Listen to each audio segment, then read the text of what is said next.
네, 국내 이슈 체크인 한양증권 권충현 과장과 얘기를 나눠보도록 하겠습니다. 안녕하십니까? 안녕하세요. 네, 자 오늘 권충현 과장이 준비한 내용들은 어떤 내용들인지 먼저 확인을 해보고 얘기를 나눠보도록 하겠습니다. 자, IT 업종 하락 벌써라는 주제를 가지고 얘기를 좀 나눠보도록 하겠습니다.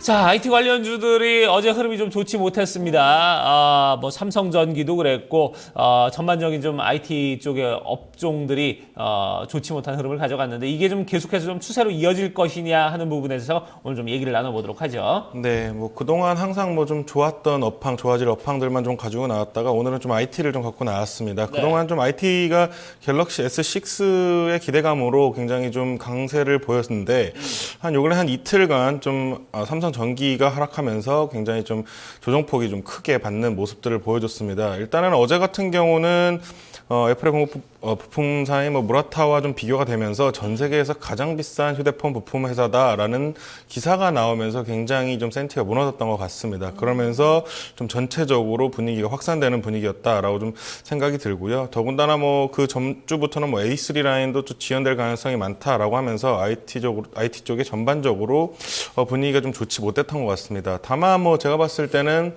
중국 진출이라든지 중국은 아직 뭐 한 스마트폰 보급률이 상당히 많이 남아있기 때문에 그쪽에서도 호재가 분명히 남아있다라고 좀 생각을 하고 있고요. 다만 뭐 단기적인 모멘텀은 좀 사라지지 않았나. 갤럭시 S6의 기대감은 이제 좀 받아들였다고 생각을 하고 이제는 좀 실적으로 화답을 해야 되는 시간이다라고 좀 생각을 해서 단기간적으로는 좀 힘들 수도 있겠다. 핸드셋 쪽에서는요 좀 그렇게 판단을 하고 있습니다. 이번 1분기 이제 마무리가 됐잖아요. 이 IT 쪽 실적 전망 좀 어떻게 보고 계신가요? 네, 일단은 뭐 분명히 서프라이즈가 나올 수 있다라고 좀 판단을 하고 있고요. 삼성 전기 같은 경우도 계속해서 숫자가 좀 컨센서스가 나오는 것들을 보면은 좀 서프라이즈가 나올 수 있다라고 좀 생각들을 하고 있습니다. 네.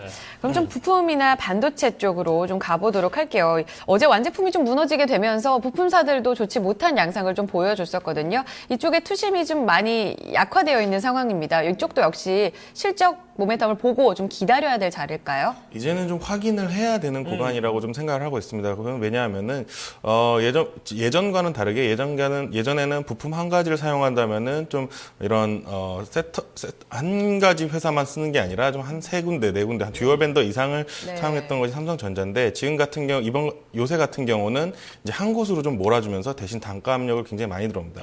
그 말은 뭐냐면 굉장히 좀 위험할 수 있는 부품주도 있다는 거죠. 삼성에서 완전히 탈락이 된다면은 네. 굉장히 하지만 좋다면 반대로 뭐 삼성의 간택을 받았다고 했을 때는 실적 같은 게 굉장히 좋을 수 있기 때문에 이런 쪽에서는 굉장히 좀 자세하게 좀 자세하게 좀 조사를 하신 다음에 들어가는 부분이 맞다. 그렇기 때문에 실적 확인 이슈가 굉장히 중요하다라고 좀 생각을 하고 있습니다. 네. 자, 그렇다면은 글쎄요, 좀 삼성전자의 좀 주력을 하고 있는 그런 기업들보다는 좀, 뭐랄까요, 다른 기업에 좀 이렇게 분산해서 좀, 공급을 하고 있는 이런 업체들을 더 보는 게 좀 안전하지 않을까 이런 생각이 드는데 어떤가요? 네, 제 생각에는 뭐 삼성전자보다는 뭐 LG전자 쪽 향이 일단은 단기적으로 모멘텀이 더 셀 가능성이 많습니다. 뭐 G3보다는 G4가 이제 또 나올 것으로 예상이 되고 있기 때문에 그쪽의 기대치가 좀 더 셀 수 있고 또 LG전자 향 부품주 같은 경우는 좀 상승폭이 크지 못했던 점이 사실입니다. 그렇기 때문에 이런 부분에 있어서는 좀 LG 쪽 향 부품을 좀 보셔야 될 것 같다.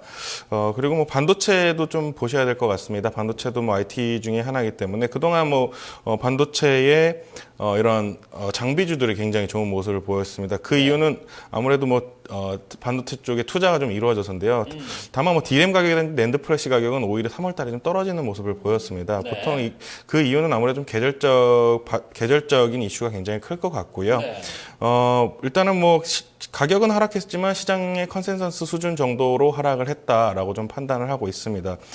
그렇기 때문에 이 정도는 좀 감내할 수 있다. 그리고 뭐 삼성전자만 지금 3D 낸드를 좀 양산을 시작을 할 것 같습니다. 그렇기 때문에 이런 부분 또한 굉장히 프리미엄을 받아야 하지 않는가라고 좀 생각을 하고 있고요. 일단은 뭐 IT 반도체 섹터는 아직도 좀 청신호다 좀 이렇게 좀 판단을 하고 있습니다. 네.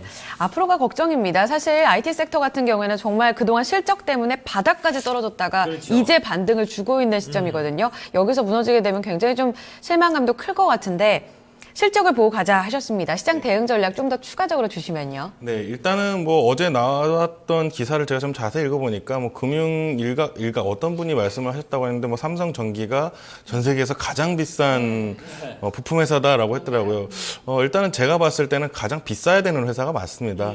일단은 뭐 삼성전기처럼 삼성전자를 뒤에 업은 부품 회사들은 없다고 좀 생각을 하거든요. 그렇기 때문에 이런 부분에서는 가장 높게 평가해야 되는 부분이 맞다. 프리미엄이 당연히 받아야 되는 부분이기 때문에 이런 부분에서는 솔직히 좀 우려감은 없다라고 좀 생각을 하고 있습니다. 다만 당연히 실적을 보여야 되는 것이고요. 1분기, 2분기의 실적이 서프라이즈가 분명히 나올 것으로 좀 예상을 하고 2, 3분기에는 분명히 업체들이 풀가동이 돌아가고 있다라는 뉴스들이 나올 것으로 좀 생각을 하고 있습니다. 그렇기 때문에 뭐 4, 5월 달 정도는 뭐 IT 강세장이 오지 않겠는가라고도 좀 예견은 되고 있지만 그때까지는 아직 뭐 시간이 좀 남아 있기 때문에 단기간으로는 좀 힘들 수도 있다라고 좀 생각합니다. 그렇기 때문에 이때가 좀 매도 타이밍이 아니겠는가라고 좀 생각을 하고 있고요. 다만 뭐 반도체 같은 경우는 이제 뭐 한 1, 2분기 계속 비수기였기 때문에 3분기부터 좀 턴어라운드 할 가능성이 굉장히 많이 있습니다. 그렇기 때문에 뭐 장비 쪽에서 이제 소재 쪽으로 매기가 좀 쏠릴 수 있을 것이기 때문에 뭐 IT 쪽을 굳이 들고 가신다면은 2, 3분기에는 좀 1차적으로 매도 타이밍을 좀 핸드셋 쪽에서는 매도 타이밍을 좀 잡으시고요.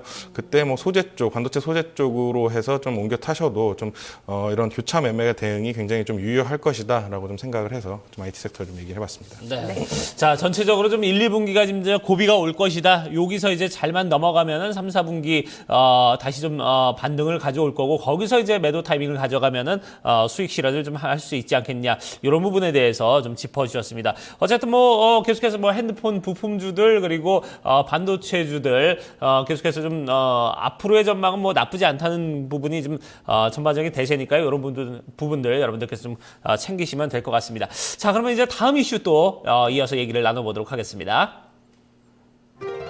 네, 두 번째 이슈는 바이오 섹터 점검해 보겠습니다.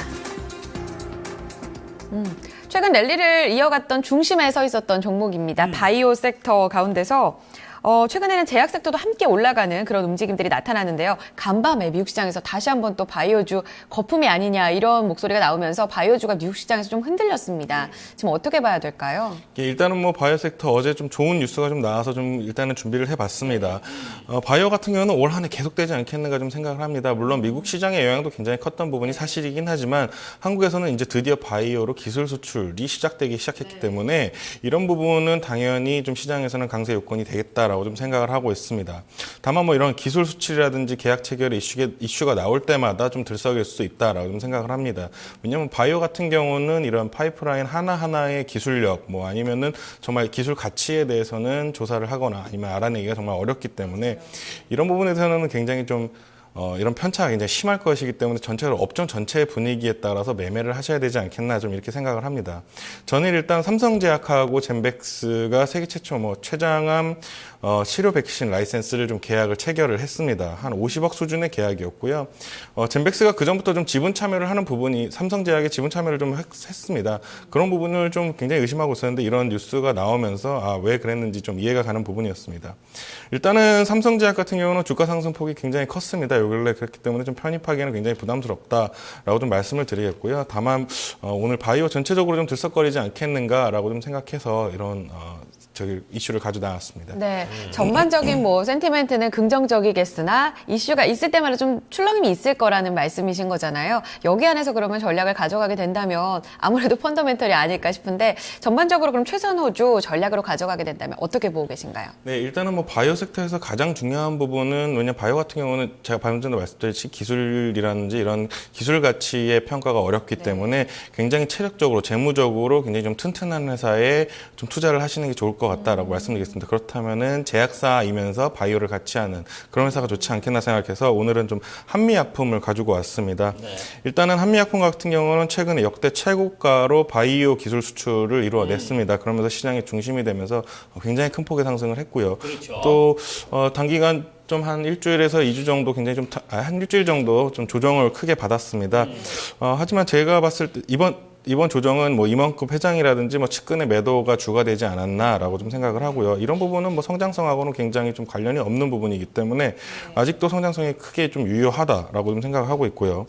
추가적으로 좀 기술 수출이 또 예견이 되고 있습니다. 뭐 당뇨 치료라든지 뭐 다수의 뭐 표적 항암제들이 굉장히 많이 있습니다. 그렇기 때문에 이런 부분에서 또 요새 뭐 국내 투자자들 이제는 그 파이프라인 뭐 연구 과제 중인 그런 기술에 대해서 굉장히 가치를 인정하기 시작했다. 그렇기 때문에 분명히 이런 한미약품의 추가 파이프라인 같은 이런 기술력이 인증되면서 주가가 리레이팅 될 수 있는 부분이다라고 좀 생각해서 한미약품을 가지고 나왔습니다. 네. 자, 뭐 한 일주일 정도 조정을 받았습니다만 다시 이제 재상승의 여력을 얼마든지 좀 가지고 있는 그런 한미약품이다 이렇게 말씀을 해주셨고요.